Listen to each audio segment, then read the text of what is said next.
So this is probably one of the weirdest matches in EBCW history.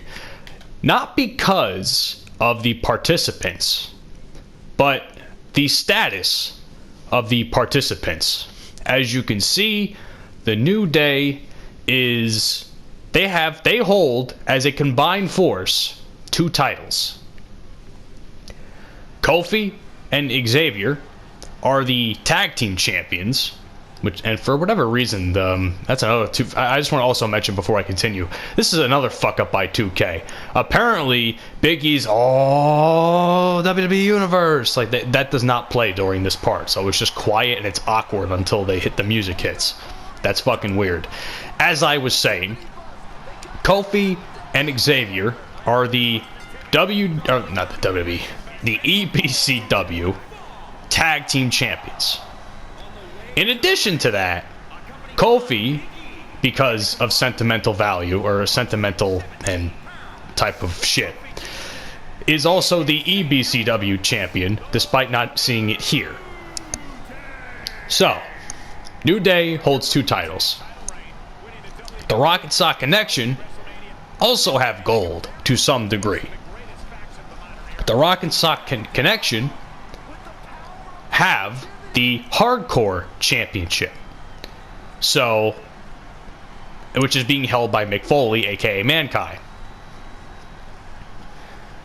And for those of you wondering, the Hardcore Championship is more or less a title being defended on both brands, and you can kind of consider it a jobber title. It's a jobber title. Every match that involves the Hardcore Championship will, of course, be an Extreme Rules or No Holds Barred or Hardcore type of match. So, I want to quickly get the rules of the new EBCW Hardcore Championship down. As you can also tell, The Rock is fully dressed to compete. He literally has a $500 shirt, as said in the, as said in the Superstar profile and shit. I think this was like a pre-order bonus. I don't really know why it's a thing. I guess it's to commemorate the This Is Your Life segment, I would assume. Either way, kind of pointless. Don't really know why this was worth $90. I mean, why he's even a playable character is beyond me, but I don't really give a shit in the end. So, as I was saying, so that's basically the rundown of this match. This match basically has multiple champions from 2 different brands. One of them, 2 titles being defended on both brands, being the Tag Team and the Hardcore Championship. The EBCW champ is also involved in the match.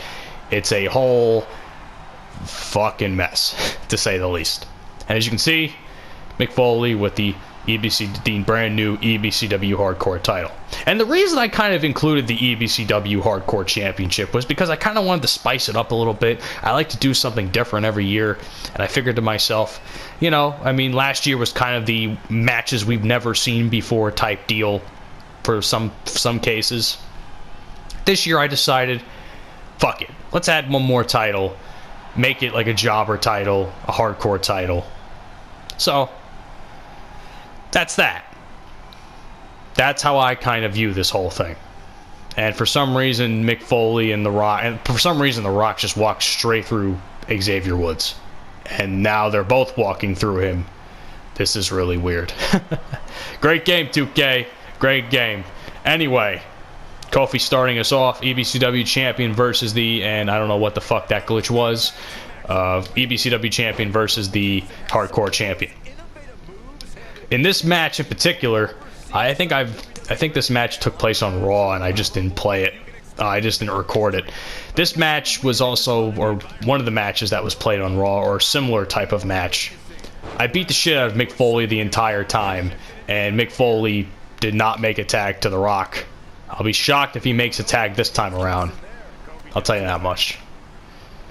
That's another thing. I'm actually quite confused as to why Big E is not part of the tag team. Like, I usually always do Kofi versus with Big E. Not versus, apologize. I usually always do Kofi and Big E. Sometimes I do Xavier and Big E. But Kofi and Xavier, that's a matchup I don't think I've done in either quite some time or ever at all. Nice little jabs there by Xavier Woods. Again, I didn't mention this in the last episode, but I really didn't get my, full thought across.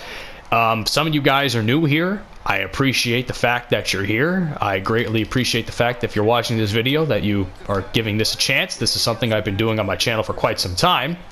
And of course, I like to do a bunch of other things on the channel. So thank you guys so much for checking in on EBCW.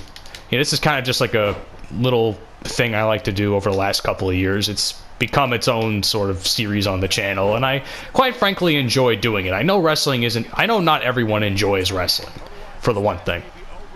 And I don't mean to sound like I'm being defensive, but I just want to say, like, I love doing this sort of content. It's very easy for me to do. Sometimes it's time consuming, but it's a very easy concept for me to do.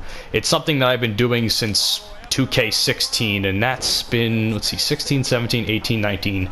This would be the 5th year of EBCW on the channel, which is insane to think about, considering I've never really done a series for more than a year. And I think the last series I ever tried doing was my Adventures in Votech, which actually didn't completely end until earlier this year. So, considering I also sort of finished it 2 or 3 years ago, maybe even 4. Anyway, nice kick there by Kofi Kingston. So, all in all, if you're watching EBCW, this is your first time watching it, thank you guys for coming. Appreciate it. And stay tuned for much more content as well. I do a little bit of everything. As you can see, The Rock, I am not going to let that motherfucker tag in, and Mankind just smacked the shit out of me. This is the first time I've seen The Rock in this attire in the match, and I just absolutely stomped his fucking life away. That's actually, if you guys think about it, that's actually the same move Cameron Grimes uses in the game. Not in the game, but in NXT. Which, for the record, if you don't watch NXT, Cameron Grimes is one of the newest signees that they have, formerly known as Trevor Lee. Guy's fantastic. Been a fan of his since his TNA days. I do miss him in the X Division, I'll say that much.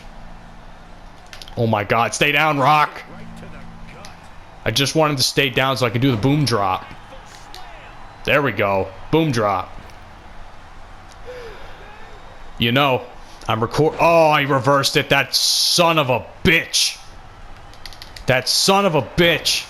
Oh my god. Oh, he's going to hit me with the sharpshooter. Oh god, ref, don't ring the bell. I don't want this to be the Montreal screw job.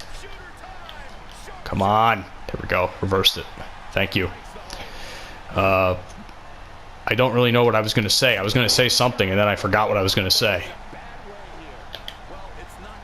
Alright, tag in. Alright, I'm going to let The Rock tag in Mankind because I really don't want him in this match right now. Okay, this is by far a glitch. This is a glitch. Come on, tag in Mankind. Tag in Mankind. Oh, no, he wants to fight. Oh, shit. That was a bad idea. Oh, fuck. Rock hitting me with those big right hands of his. Those famous right hands. And now he's stomping a mud hole in me. God damn it. This is what happens when you fucking get overconfident. Oh, I know what I was going to say now. Give me 1 second, though. I recently watched I don't know why it took me so long, but I recently watched the WWE 24 mini documentary on, Oh, am I going to do the... I don't know what this move is called, but it's a hell of a move. It's basically Eat Defeat. 1, 2, and The Rock kicks out. Go figure. As I was saying, I recently watched the WWE 24 on Kofi Kingston and his journey throughout WWE leading up to his title win at WrestleMania 35 this year. So, when that initially happened, I was pulling for Kofi the entire time. Like, even though I don't watch WWE main roster programming anymore, the second I heard about this Kofi Mania shit, I was all on board. Because I've been a fan of Kofi Kingston for damn near 10 years. Damn near 10 years. Oh, fuck me. What the hell is Rock going to do? Rock's going to fucking give me the people's elbow, isn't he? Yeah, as I was saying, I've been a fan of Kofi for 10 years. And the fact that he never once got a proper title match really bothered me. because he was always one of my favorites, even though I kind of hated him in the beginning when the New Day started to form. But then again, I was like, oh, I never hated Kofi. I just hated the New Day, and I hated the concept of the New Day. Anyway, so either way, I was always a supporter of Kofi Kingston, and I absolutely, when this whole Kofi Mania shit happened, I was like, oh my god, this is great. Kofi's gonna get his due finally. And of course, they built it up. And at WrestleMania, Trouble in Paradise. At WrestleMania, he won the title, and they documented it. And I was so happy. I mean, I kind of can. Oh shit! 1, 2, no! Fuck you, Mankind. That was a broken pinfall there. Anyway, as I was saying, I'm sorry this is all scatterbrained, but I'm also trying to play the game as I'm making this very heartfelt story in my head, as I was saying. So yeah, Kofi wins the title. I'm super happy. I wasn't as emotional as I thought I would be. I kind of figured I would start crying considering the magnitude of the moment, because, you know, like I said, Kofi's always been one of my guys since I started watching wrestling. So I didn't cry initially, which is weird. But oh shit. Signature? Sure, why not? I didn't start crying. Oh wait, 1, 2, don't you fucking do this again. Thank you. Anyway, I watched the WWE 24 documentary, and for some reason I started crying the entire time. Just tears kept falling down my face as the moment kept building and building and building. Like, I didn't properly cry during the actual match, but for some reason during a documentary series and how they edited it, I was bawling like a little bitch. Anyway, that's the moral of the story. Either way, I was still very happy for Kofi. I hated how the title reign ended, but I was still very, very happy for him. What a hell of a match this was. I spent half this video trying to fucking get over a story, and meanwhile Xavier Woods pulled this fucking God only knows what for the W. And I'm really happy he did. And now it's party time for the New Day. Everybody's gonna start twerking now in the audience in the fucking New Day. Yeah, there's the twerking already. There's Kofi. There's our EBCW champion, ladies and gentlemen. Just twerking away. Either way, very big win over the Rock and Sock Connection, building momentum onto Money in the Bank. Ladies and gentlemen, thus concludes today's episode of Nitro. If you enjoyed, leave a like. If you want to see more, subscribe. I'll see you all next week for Main Event. Later.